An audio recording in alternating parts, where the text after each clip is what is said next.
অনেক দিন আগের কথা। করতোয়া নদীর পাড়ে ছোট্ট একটা কুঁড়ে ঘরে নিশি ও তার দাদিমা বসবাস করত। অনেক ছোটবেলায় বন্যার পানিতে নিশির বাবা মা মারা যায়। তখন নিশি ও তার দাদিমা কোনো রকমে প্রাণে বেঁচে যায়। এরপর থেকে দাদিমাই নিশিকে বড় করে তুলেছেন।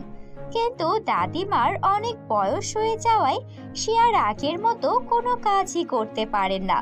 তাই নিশি অন্যের বাড়িতে ঝাড়ু দেওয়া, ঘর মোছা, কাপড় ধোয়ার কাজ করত।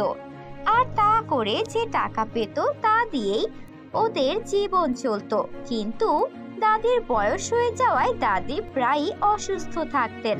তাই তার ওষুধ কেনার জন্য আরো টাকার প্রয়োজন ছিল। তাই নিশি সকালে সবার বাড়িতে কাজকর্ম শেষ করে বিকেলে সেলাই মেশিনে কাজ করতে বসে যেত।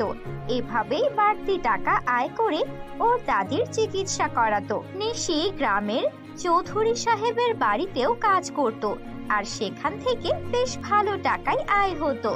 এভাবেই দিন কাটতে থাকে। নিশি এত পরিশ্রম করতে করতে প্রায় ক্লান্ত হয়ে যেত। দাদিমা বলেন, নিশি, তোর এই বয়সে বাইরে খেলাধুলা করার কথা, স্কুলে যাওয়ার কথা, আর তুই কি না আমার সেবা যত্ন করার জন্য নিজের জীবনটাকে এত কষ্টে ফেলে দিয়েছিস। তোর বাবা মা যে আমায় ক্ষমা করবে না। এসব কি বলছো দাদিমা? তোমার শরীরে যতদিন শক্তি ছিল তুমি আমার অনেক অনেক সেবা করেছো, আমাকে আদর করেছো, লালন পালন করে বড় করে তুলেছো। এই পৃথিবীতে তুমি ছাড়া আমার আর আপন কে আছে? আমি তোমার সেবা করব না, তোমার যত্ন নেব না, তো কে করবে? তোর মতো নাতনি যেন ঘরে ঘরে হয়। তুই অনেক বড় হ দিদি ভাই। এভাবেই সময় কাটতে থাকে। একদিন নিশি চৌধুরী সাহেবের বাড়িতে ঘর পরিষ্কার করার কাজ করছিল। কিন্তু হঠাৎ করেই ওর হাত থেকে চৌধুরী সাহেবের বউ চৌধুরাইনের একটা দামি মেকআপের বক্স পড়ে যায়। শব্দ শুনে সেখানে চৌধুরী সাহেবের স্ত্রী চলে আসেন। আরে নিশি, এটা তুই কি করেছিস? তোর কোনো আইডিয়া আছে এই মেকআপ কিটটার দাম কত হতে পারে? তুই সারা জীবন আমার বাড়িতে কাজ করলেও এর টাকা পরিশোধ করতে পারবি না। তবে আমি আর কিচ্ছু শুনতে চাই না। আমার এটা অনেক দামি মেকআপ কিট। যতক্ষণ না পর্যন্ত তুই এটা আমাকে ফেরত না দিচ্ছিস ততক্ষণ পর্যন্ত তোকে আমি ছাড়বো না। আমার ভুল হয়ে গেছে মালকিন, আপনি আমাকে ক্ষমা করে দিন। এত দামি মেকআপ কিট আমি আপনাকে কোথা থেকে ফেরত দেব? আমার কাছে যে এত টাকা নেই। আপনি তো সব জানেন। হ্যাঁ হ্যাঁ, সব জানি বলেই তো তোকে কাজে রেখেছিলাম। ভেবেছিলাম এতিম মেয়ে আমার বাড়িতে কাজ করবি, কিন্তু তুই যে আমার এত বড় ক্ষতি করে দিবি তা কল্পনাও করতে পারিনি। চৌধুরী সাহেবের কাছে তোর নামে নালিশ করলে তোর চাকরি তো যাবেই, সাথে তোর আর তোর দাদিমার যে ভিটে বাড়িটুকু আছে সেটাও আমরা নিজেদের করে নেব। এখন তোকে আমি 2 দিনের সময় দিচ্ছি। 2 দিনের মধ্যে যেখান থেকে পারিস আমাকে এই নতুন মেকআপ কিট এনে দিবি, নয়তো তোদের অবস্থা একদম খারাপ করে দেব। এমন করবেন না মালকিন, দয়া করুন, দয়া করুন। আর যদি কথা বাড়িয়েছিস তো শাস্তি কিন্তু আরো বাড়িয়ে দেব। যা, চোখের সামনে থেকে দূর হ। নিশি কাঁদতে কাঁদতে সেই বাড়ি থেকে বের হয়ে আসে। সে কিছুই বুঝে উঠতে পারছিল না কিভাবে সে মালকিনের মেকআপ কিট ফেরত দেবে। সে কান্না করতে করতে একটা গাছের নিচে বসে পড়ে। আমি এখন কি করব? বাবা মা, তোমরা কেন আমাকে ছেড়ে চলে গেলে? আমার জন্য দাদিমারও বিপদে পড়তে হবে।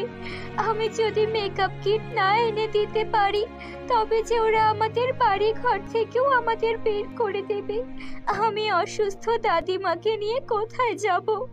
আজ আমার ভুলের জন্য এত বড় শাস্তি পেতে হবে দাদিমাকে। এর চেয়ে বড় আমি আত্মহত্যা করব। আমি মারা গেলে এই সব কিছু শেষ হয়ে যাবে। আমি আমি আর আমার এই প্রাণ রাখবো না।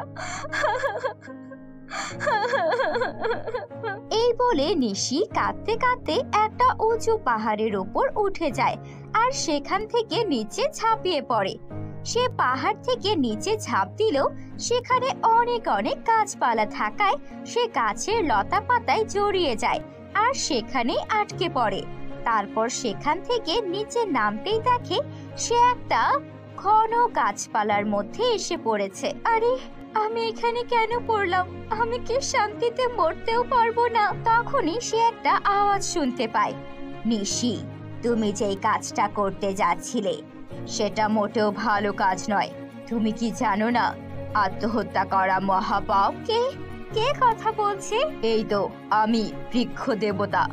আমি তোমাকে আত্মহত্যা করা থেকে বাঁচিয়েছি, কিন্তু এমন ঘৃণ্য একটা কাজ তুমি কেন করলে?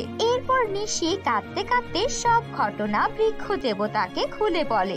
আমি আমার দাদিমার জন্য সকালবেলা সারাদিন অন্যের বাড়িতে কাজ করে দুপুর বেলা এসে আবার সেলাই মেশিনে কাজ করতে থাকি। এই ছোট বয়সে আমি কত বড় দায়িত্ব উঠিয়েছি, তারপরও কেউ আমার উপর এতটুকু দয়া করে না। সবাই আমার সঙ্গে খারাপ আচরণ করে। মালকিন আমাকে হুমকি দিয়েছেন, যদি আমি তার ওই ভেঙে ফেলা মেকআপ কিটটা ফিরিয়ে দিতে না পারি তবে তিনি আমাদের বাড়ি থেকে বের করে দেবেন। এখন আমার মরে যাওয়া ছাড়া যে আর কোনো উপায় নেই। তোমার অবস্থাটা সত্যি করুন, কিন্তু তাই বলে আত্মহত্যা? তুমি তো অনেক সাহসী মেয়ে। তুমি কি জানো তুমি তোমার এই অল্প বয়সে কত বড় দায়িত্ব পালন করেছো? তুমি তোমার দাদিমাকে নিজের মতো করে সেবা যত্ন করেছো, তার খাবার থেকে শুরু করে তার চিকিৎসা করিয়েছো। তোমার এই অল্প বয়সে অন্য কোনো বাচ্চা হলে এমনটা করতেই পারতো না। তোমার মধ্যে অনেক সাহস, কিন্তু তুমি এত বড় কাজটা করার আগে তোমার দাদির কথা একবারও ভাবলে না? তোমার মৃত্যু হলে তার পাশে কে থাকতো? কে তার সেবা করত? সে যে একা হয়ে যেত। সে যে তোমাকে এত ভালোবেসে বড় করে তুলেছে, তার প্রতিদান তুমি এভাবে দিতে?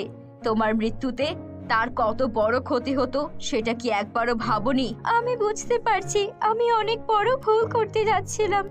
আপনাকে ধন্যবাদ বৃক্ষ দেবতা, তবে আমি যে অনেক চিন্তিত আমার দাদিকে নিয়ে। এখন আমি কি করব? তুমি অনেক ভালো মনের মেয়ে, তাই আমি তোমাকে সাহায্য করব। এই নাও। এতটুকু বলে বৃক্ষ দেবতা তার গাছগুলোতে পাতার জায়গায় প্রতিটা পাতায় পাতায় অনেক অনেক মেকআপ কিট ধরিয়ে দেয়। এই নাও, আমি আমার গাছের পাতাগুলোর জায়গায় সেখানে মেকআপ কিট লাগিয়ে দিয়েছি। এখান থেকে তোমার যত ইচ্ছা তত মেকআপ কিট নিতে পারো, আর এখান থেকে একটা মেকআপ কিট নিয়ে তোমার সেই মালকিনকে দিয়ে আসবে। তারপর বাকি মেকআপ কিটগুলো দিয়ে তুমি তোমার নিজের জন্য একটা দোকান খুলবে, আর সেখানে তুমি তোমার সেই মেকআপ কিটগুলো বিক্রি করবে। এরপর থেকে তোমার যখনই মেকআপ কিটের প্রয়োজন হবে তুমি আমার এখানে চলে আসবে। আমি তোমাকে আবারও যতগুলো প্রয়োজন ততগুলো মেকআপ কিট দেব। আপনাকে আমি কি বলে ধন্যবাদ জানাবো, আমার ভাষা জানা নেই। বৃক্ষ দেবতা, আপনি সত্যি অনেক দয়ালু, অনেক দয়ালু। আপনার কাছে আমি চিরকৃতজ্ঞ। ঠিক আছে, অনেক অনেক ভালো থেকো। তারপর নিশি এরপর বৃক্ষ দেবতার কাছ থেকে বিদায় নিয়ে ওপরে উঠে আসে। তারপর মালকিনের কাছে গিয়ে তার মেকআপ কিট ফেরত দেয়, আর বাকি মেকআপ কিটগুলো দিয়ে নিজের একটা দোকান খুলে নেয়, আর সেখানে নিয়মিত বিক্রি করতে থাকে মেকআপ কিট। অল্প কিছুদিনের মধ্যেই সেই মেকআপ কিটগুলো বিক্রি করে নিশি অনেক ধনী হয়ে যায়। ওর দাদিকে বড় ডাক্তার দেখিয়ে চিকিৎসা করায়। দাদিও একদম সুস্থ হয়ে যায়। এখন নিশির কাছে অনেক বড় একটা বাংলো আছে। ওর কাছে সব ব্র্যান্ডের দামি দামি গাড়ি রয়েছে। এখন আর ওর টাকা পয়সার কোনো কমতি নেই, কিন্তু এরপরও নিশির মনে কোনো অহংকার ছিল না। নিশি ওর মতো গরিব দুঃখীদের সব সময় সাহায্য করত।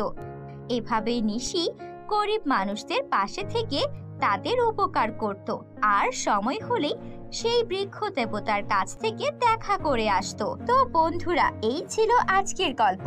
গল্পটি ভালো লাগলে একটা লাইক করে দিও, আর তোমরা যদি আমাদের চ্যানেলে নতুন হয়ে থাকো আমাদের চ্যানেলটিকে সাবস্ক্রাইব করে পাশের বেল আইকন অন করে দিও। ধন্যবাদ।